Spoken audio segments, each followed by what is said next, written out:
thing about Lethal Weapon was the video was so huge that we knew we had a big hit. We had a franchise. I don't know if we stole them or we just never returned them, but we had like these 4 Betamax movies, and it was Trading Places, Staying Alive. So I know every scene of Staying Alive, right? It's 5 movies: Ragtime, Soldier Story, and Lethal Weapon. So I have seen the first Lethal Weapon, 80, 100 times. Like literally know it back and forth. Maybe not as much as I know Staying Alive, but I know Lethal Weapon. And what happened is that I was going to say DVD, but of course that didn't exist. The video was enormous, if you check it out. Enormous. And it really laid the path for the sequel. The video for those days became so big that by the time we did the second one, it was like a must-see movie. God, I love this show.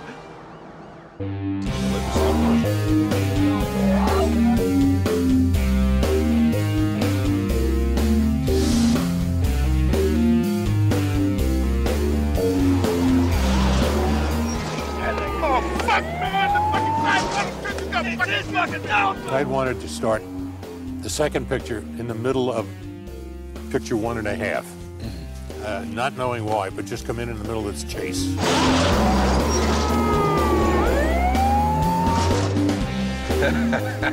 God damn it, you were right, Yeah, there wasn't enough room.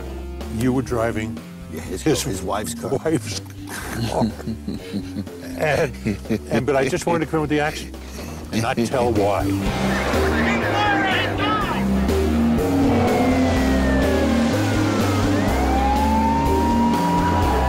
Dick and Joel really were devoted to making a really good sequel. They knew the pitfalls, they knew that they could fail, so they really tried to make a good story.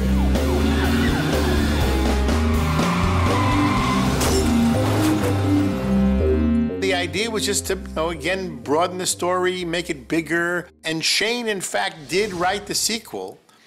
And in the end of his version of the sequel, Martin Riggs died. The writer killed Martin Riggs, which the studio would never go along with because they didn't want to just make one sequel. The second was set in Latin America. Remember? It was supposed to be set in Latin America. Really? Yeah. Then he had the idea of changing it to L.A. Krugerrand. Krugerrand. Oh, you're right. I mean, Latin American money laundering and drugs and Krugerrand. Right from the very beginning, when I'd sit in these meetings, I would say to Joel, I don't care about drugs anymore. Who cares about that stuff? Every movie's about drugs.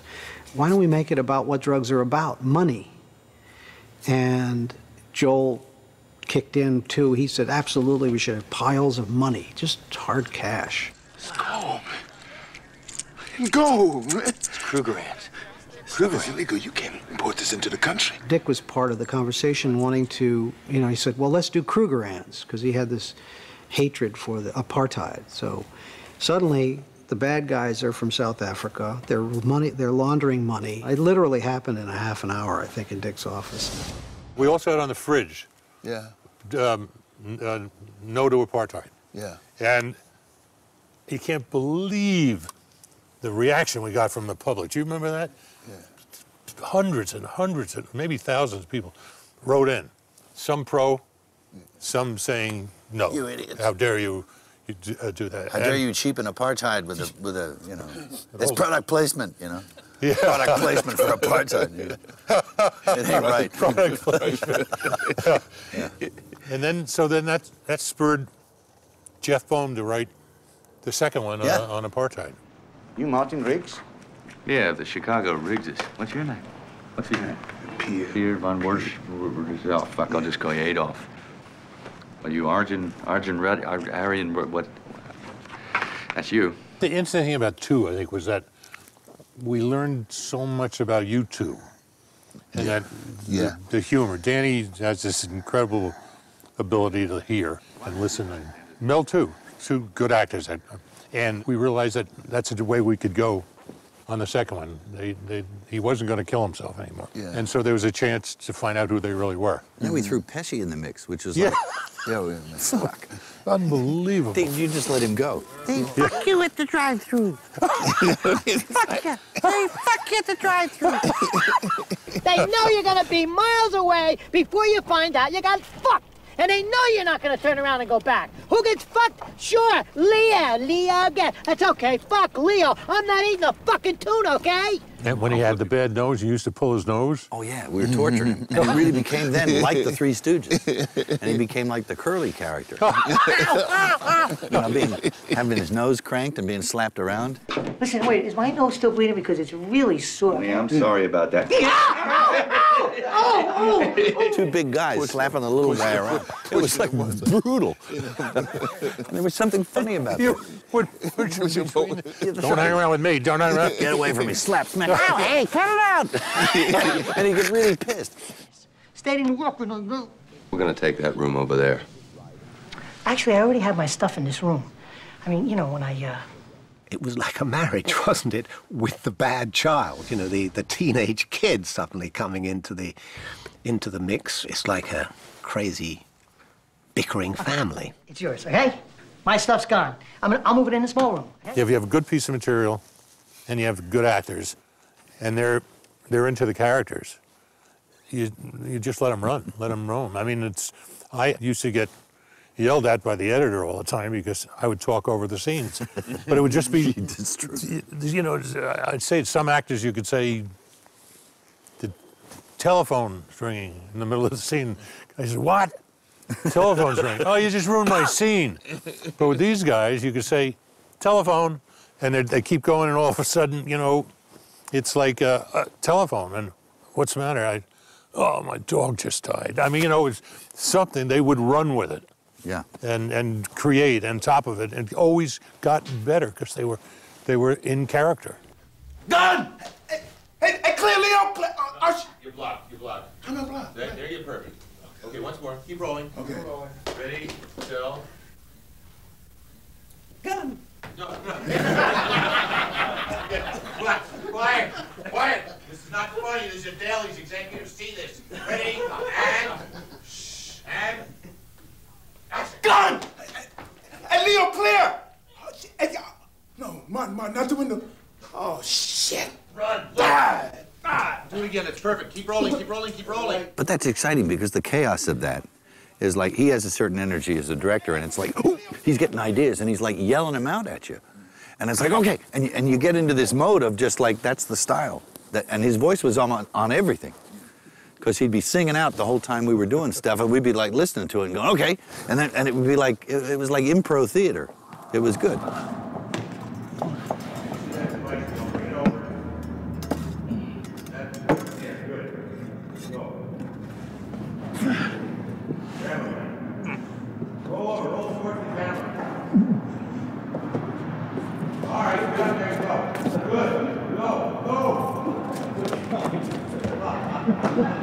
Dick brings out humanity in. It's just not one-line gags and action, and people are talking tough when Danny thinks his number's up.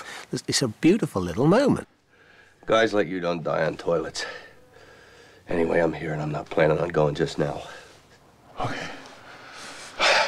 Let's do it. And it's those little moments that make a big difference in what we call action movies, because they give it humanity, and Dick Scott is very good at that. Okay.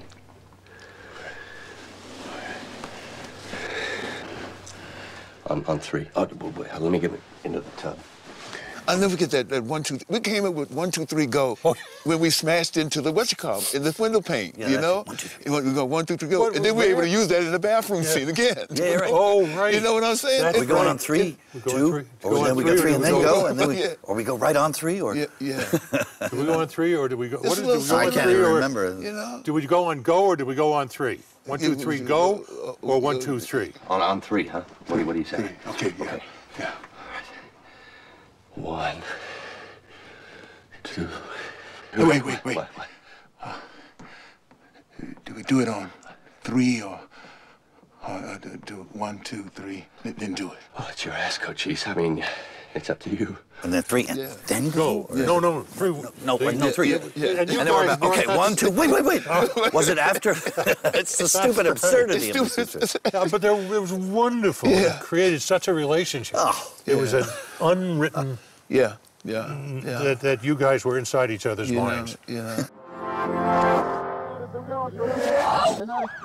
I always like to think about the Lethal Weapon movies that the action comes out of the character and it serves the character. So we're not just blowing things up for the sake of blowing them up. And we do blow a lot of things up. We're just working within a really good story and a really good yarn.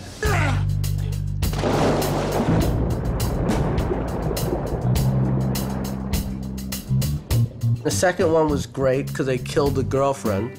It's like, people are like, oh my God, they killed her. I was like, you didn't see this shit in Lethal Weapon? When the movie really kicks in, is when it gets dark again. His girlfriend dies and he goes on a berserk rampage. And that's, I think, when people start to really love the film. They like that he gets mad again.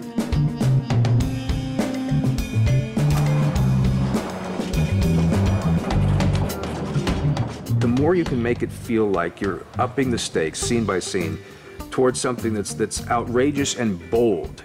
You don't want to be tentative with your set piece. Say, well, it's kind of big, and it's sort of no. If you're going to do it, you do it. You just slap that slash of wet film across the screen, and say, there's your goddamn set piece. Fuck you.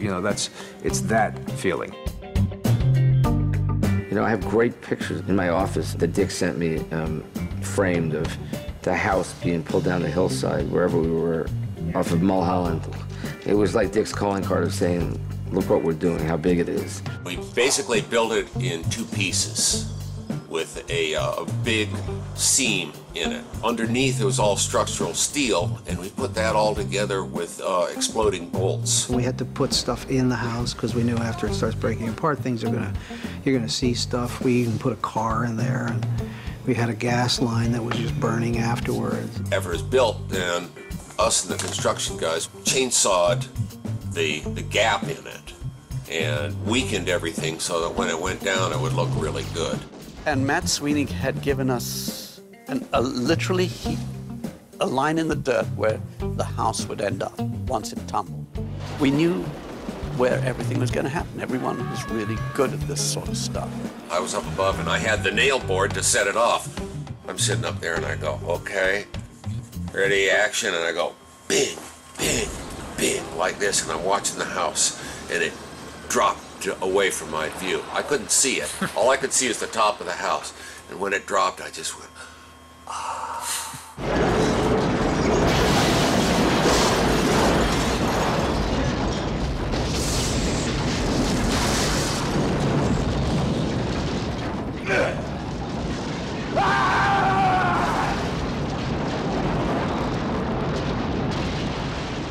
I actually loved the first movie, but I thought the second movie was a greater movie.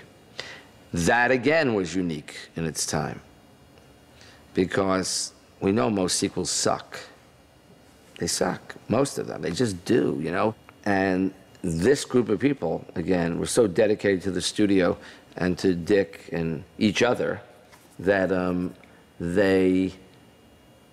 Dick made even a greater second movie.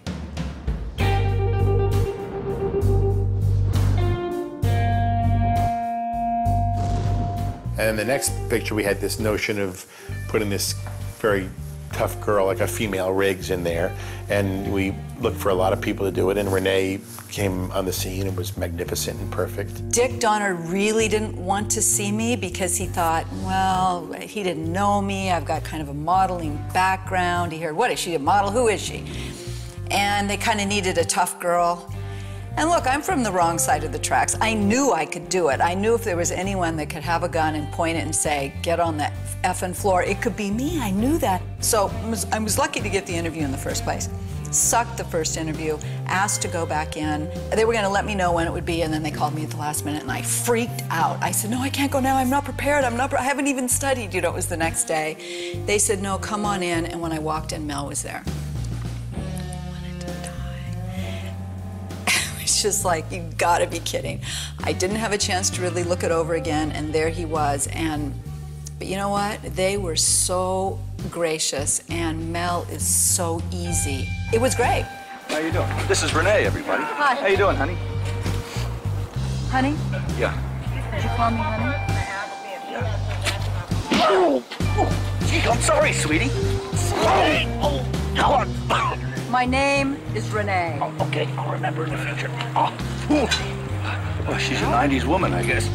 I think in that interview, I guess there was a certain sort of equality, and I was pretty hard on him and pretty tough. And I think that he saw that, and he saw the humor, and he said, okay, let's go. And I thought, oh my God, it was fantastic. But it was just hell getting there. I thought I would die. Do you remember that she had to read something off about guns? Yeah. And it was her first take in the movie, and we broke the poor girl's back, but she was great. Yeah. Those guys from the garage? They're all ex-paroles. Oh my God, what is Yeah. why? They're all what? They're ex-parents. Oh, They're all expatriates with... Come on, it's okay, can we go? Okay. Ready, settle in. Okay, here we go. She was out late last night. No, I wasn't. Were you? No, I wasn't. You were out too late. It always happens with one scene, usually in a film. You just don't remember the lines. It's just like the hell scene. And so the second day I had the hell scene, and I died. I thought, oh my God, they gave me this chance. I can't even remember my lines. But you know, again, they're so easy. And I think Dick Donner knows how to get a good performance. He doesn't want to make you more uptight, so he'd laugh. But I'm thinking, yeah, you're laughing, but you got to be looking at your watch. All right, kids, come on, thump the chest, thump the chest. Let's hear all, get it up. Let me hear it. I don't hear you. I don't hear you. My favorite scene, maybe my favorite scene ever, was the scar scene that I did with Mel Gibson, where we showed each other our scars, like my scars, you know, bigger and better than yours, and I put myself at risk and blah, blah, blah. That scene was amazing. That's Yeah, great. look. Go on. Bump action 12 gauge. I don't believe it. Yeah. Oh, very good. Not very close, though. Well, we've got to be closer, I'd be dead. Hey, I'm not complaining, but I can beat it. I can beat it. I can. Keep rolling, keep rolling, keep rolling. Don't argue, don't argue. Ready, action. Really? You know, it was just one of those magical days. It just worked. And then, of course, when I kicked his feet out from under him and threw him on the ground and got on top of him, that was a fun day. That was a good day. He's a really good kisser. You know, I don't know. I never made it to the sergeant before. Oh, wait, Mel, there may be an ethical breach here. Ethical breach. I think that's why the movies were so good. Everybody kind of played themselves. Even a guy like Pesci was like, Pesci off screen was not that different than Pesci on screen. I mean, he wasn't annoying like that, like he was in the movie, but that guy walks in a room and just starts cracking everybody the fuck up. Know your lines. I said them right. They're out of order. Oh, really? Good. Sorry.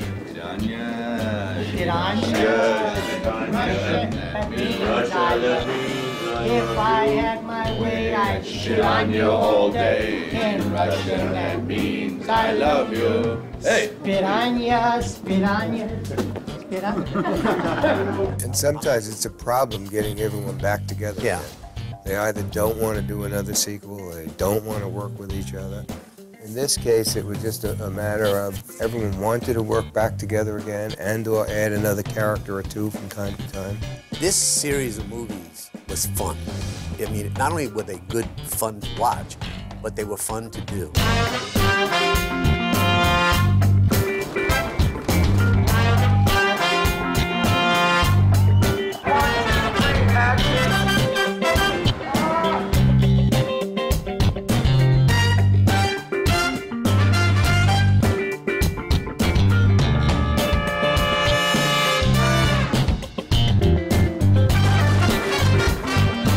Now help Danny down, wait, because he's stuck up there. They were throwing out all these different locations that what we could do at this location. And the stick house, you know, the unbuilt housing area up in Lancaster was there. And I said, well, you know, we could light the place on fire and run the car through here and do all this. And that kind of became the ending. We were able to just make it breakaway, and we set it all up to burn, and burn day after day after day. What Joel could do is whatever Dick wanted or needed, he made it happen. That's what's Joel's great facility as a producer. He saw he was always trying to make it bigger and more entertaining, larger. It was bigger is better. And Joel facilitated all of that. And Dick was allowed Dick to come up with crazy ideas, and Joel would go with them. And when they get just past that, gas bombs on the first floor. Second night, Wednesday night, I start them about here. Just past that, we trigger everything again, but now do the whole building with gas bombs. Things happen. On Lethal 3, we got a letter in the mail that there was this, they were going to blow up this building, the City Hall in Orlando, Florida. Did we want to participate in that demolition? And we were talking about what to do with it, and we thought, well, it's pretty obvious to end the movie. Why don't we open the movie? I mean, we're always coming up with stuff like that.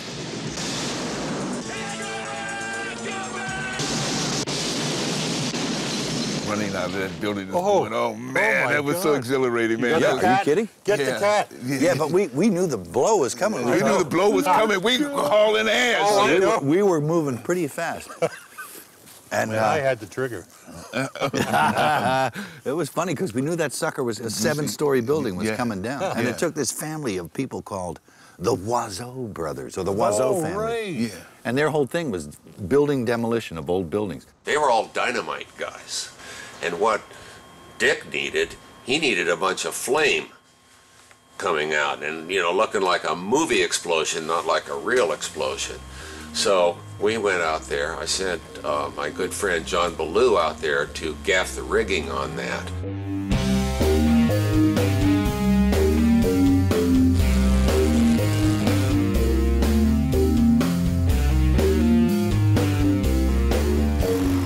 Rigged the first 3 floors, every window, with gasoline bombs and stuff to blow the windows out. And it really worked good. The fire is always good because the fire is always a little bit out of control. And everybody loves fire, no? I mean, who doesn't? And I was like, I have to say that for fire to be made visual film, you need a lot. So our challenge, and like it's always been, is you only do enough to fill the screen, and you don't hide the action.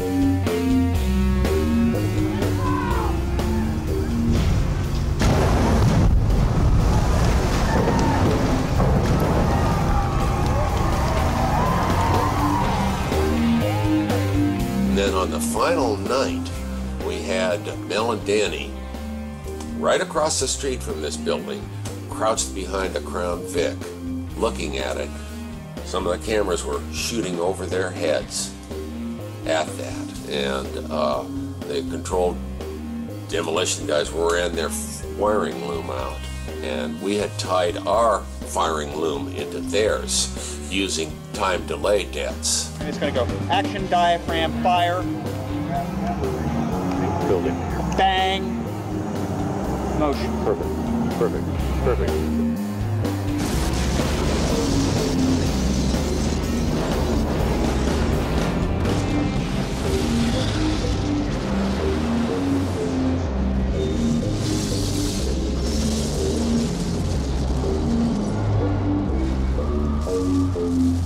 So, was it what you thought? I was totally satisfied. It was an orgy of destruction.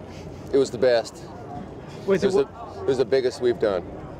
It's like a really childhood dream that comes alive. And the moment you see all that noise, I love the noise of those big sets, like screaming, yelling, and explosion, and helicopters, and then it's over, and it's all quiet again. I love those adrenaline thrills that you get when it all happens. It's really very exciting.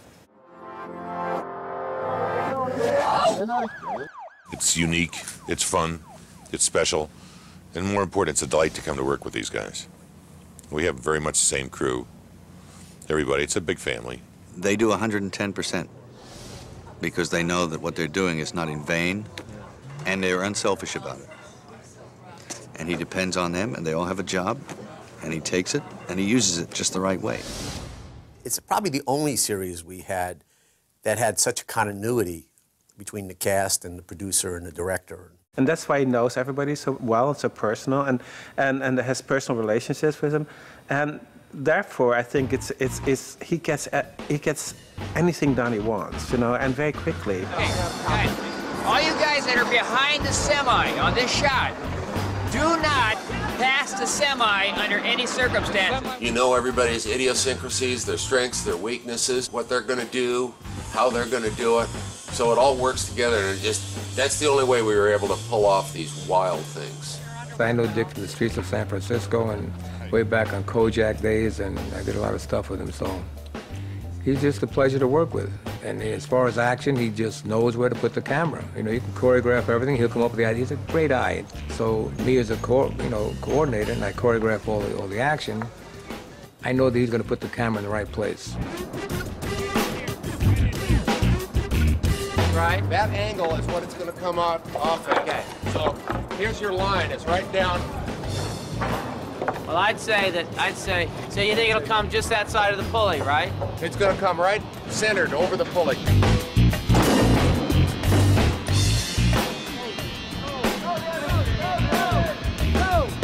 That was before CGI. And you know what? I like it I liked it better. Me too. I can't. I'm not a guy that doing the physical action. You act for the reality of it. When it's CGI, you're acting on top of acting.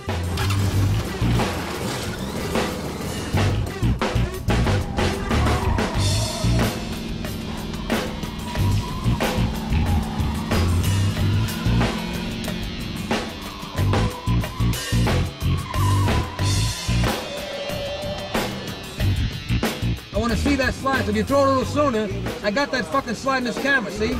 I see that, and now I got time to do the truck, and whang, and I'm around the truck. Okay. So play the fucking beats. See this camera here, and play those beats. If you get that slide going, this camera picks that up. Now I got you, see it? I'm looking into the camera now. I come around you, there's a truck. Okay. Play the beats, man.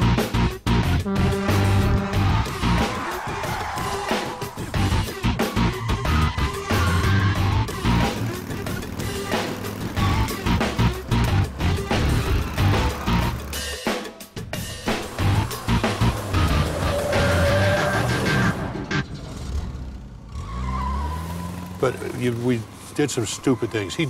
He was always doing. You had to you couldn't turn your back on him.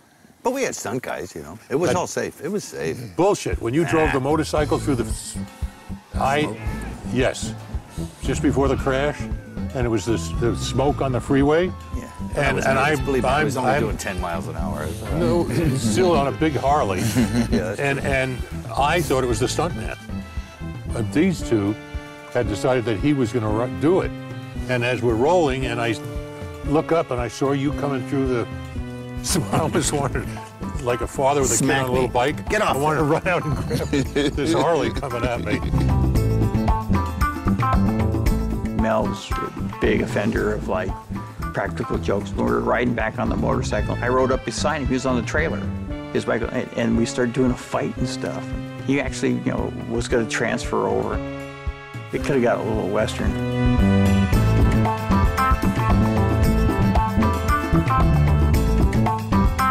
After Lethal Weapon 3, we had this luncheon to celebrate the success. And then at the end, we took out an envelope and threw it on the table with 7 keys in it. And outside, we closed the blinds. We had Range Rover dealer come in and have 7 different Range Rovers with different colors in there. And there was Joe Pesci and Danny and Mel. I'm just like, oh, these must be for the boys. So I didn't take a key. Everyone was taking the key, and then I think it was Bob Dahlia. He said, well, Renee, pick a key. I'm like, I'm getting a car? I think that helped us down the line get Lethal Weapon 4, which turned out to be, for an investment of $320,000 for Range Rovers, we made over $150 million on the next movie. And because we kept them as a family.